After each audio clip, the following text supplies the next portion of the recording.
Hey guys, it's Stephanie. How are you today? We are live with another episode of my private Facebook, going onto the YouTube channel, some streaming of some just training, some get-togethers about what's going on with Etsy, what's going on with your business, just real talk. I like to just put out the real deal. I like to be up and honest, upfront and honest, and give you the real raw deal.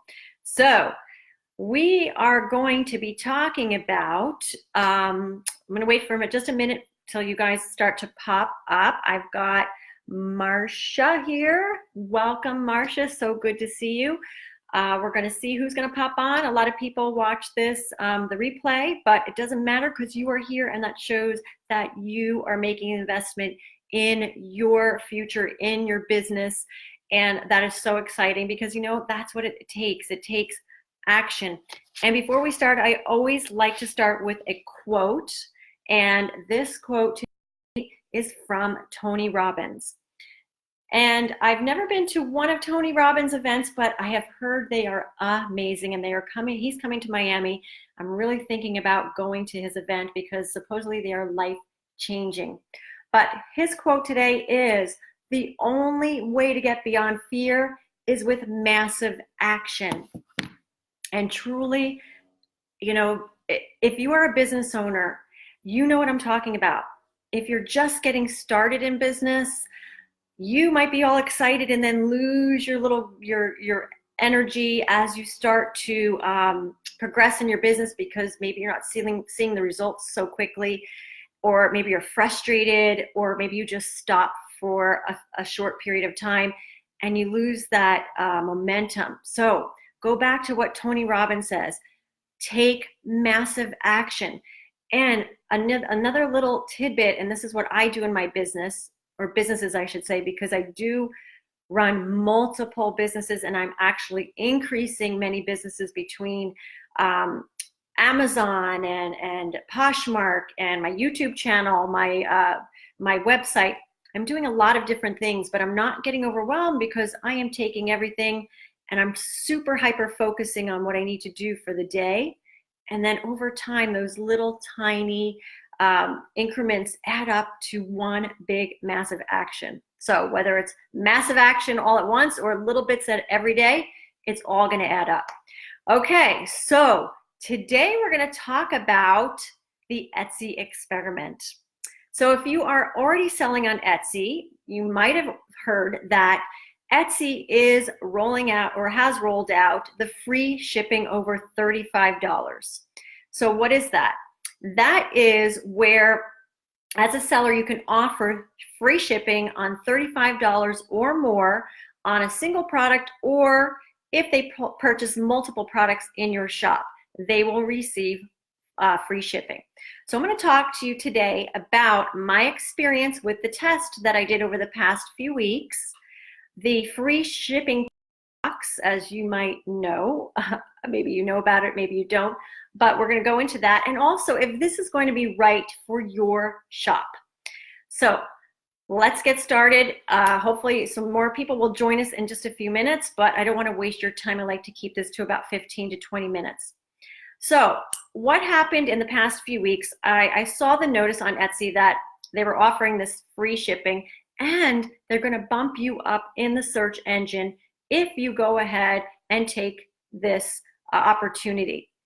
Now, with Etsy, they are completely, remember, catering now to the customer. When I started on Etsy, they really favored the buyer. We were getting to the top of the searches just by adding a new product. You went automatically to the top of the search. Well, that darn algorithm has kicked in, and now free shipping. Etsy is trying to keep up with the Joneses, and the Joneses is Amazon, that monster that is really killing a lot of small businesses. So I said, if I have an opportunity to get pushed up in the feed, I am absolutely going to take it.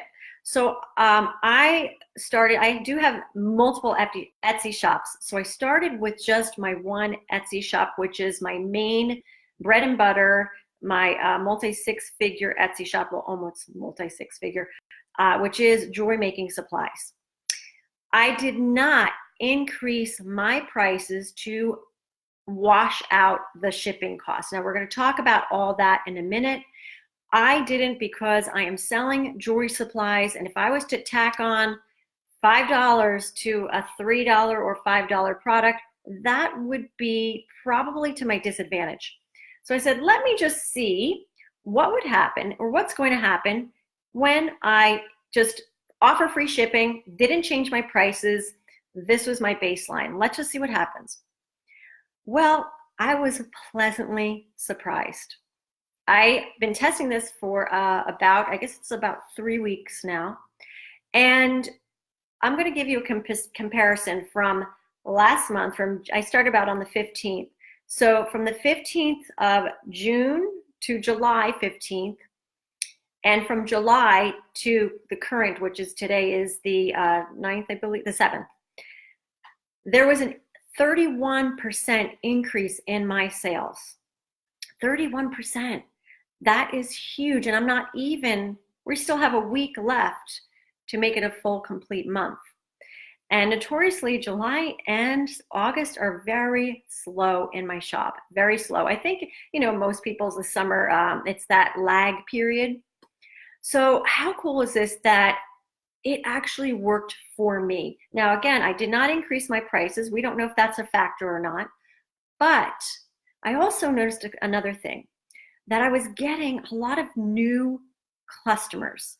I was getting men buying jewelry supplies. I mean, yes, have I had them before? Absolutely. But for some reason, I was getting several men a day ordering jewelry making supplies. Now, I know that men are increasingly they're using the platform increasingly on Etsy. So if you have a product for men, that is a really good niche to be in. So let's talk about the free shipping paradox. So the free shipping paradox is, do we just take that cost of the shipping and pass it on and put it into the product? And that is something that you're going to have to think about yourself. Like, is this something that I feel comfortable with? Is this something that my customers will feel comfortable with? Is there a perceived value increase when I do this? I really personally think that most people know that you have to bury the shipping somewhere. In this case, I took a hit on the shipping, but in the long run, this is going to just take a tiny bit out of my individual profit margin, but as a whole, it's going to increase my sales and increase my buyers and increase my retention. So for me, it's a long-term play, and I'm looking at the big picture. But you have to look at that. Is this if you do have to increase your costs, increase your price to bury that shipping cost, well, how is that going to affect the customer? So obviously, you know your business in and out. You know it through and through. Is this going to be something that will work for your particular product? So let's take two products here. Let's say you're selling expensive jewelry. Maybe it's sterling silver. Your prices are $70, in the range of $70. I really don't think that, in my personal opinion, if you had to raise a price $5 or $6, I don't think that that is going to be a huge hit, because you're looking at a more expensive product. On the other hand, if you have a $1 product or $2 product, this might be a huge factor. So what can you do? You basically have four choices. The first thing is to obviously not do anything, but the opportunity cost to do that is pretty high, because Etsy is saying that they're going to be bumping you up in the search. Why not take that opportunity? You're going to have this opportunity placed in front of you to get higher up in the rankings. I think you need to find a way to figure out how to do this.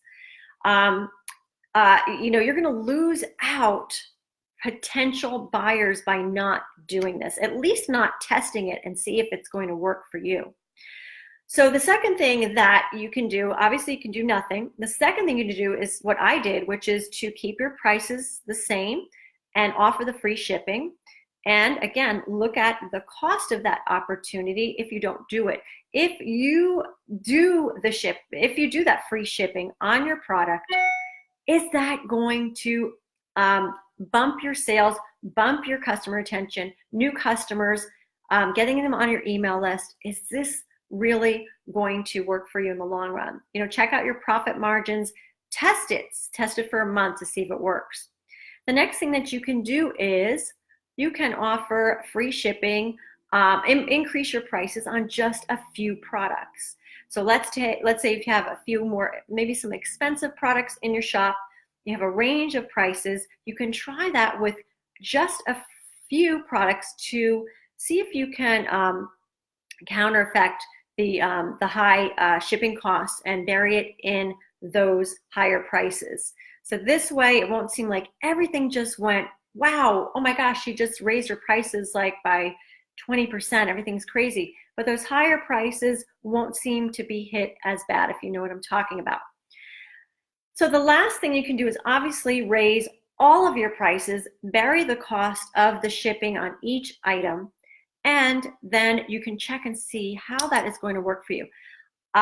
This is really tricky because, again, you have to figure out if that's going to be okay with you.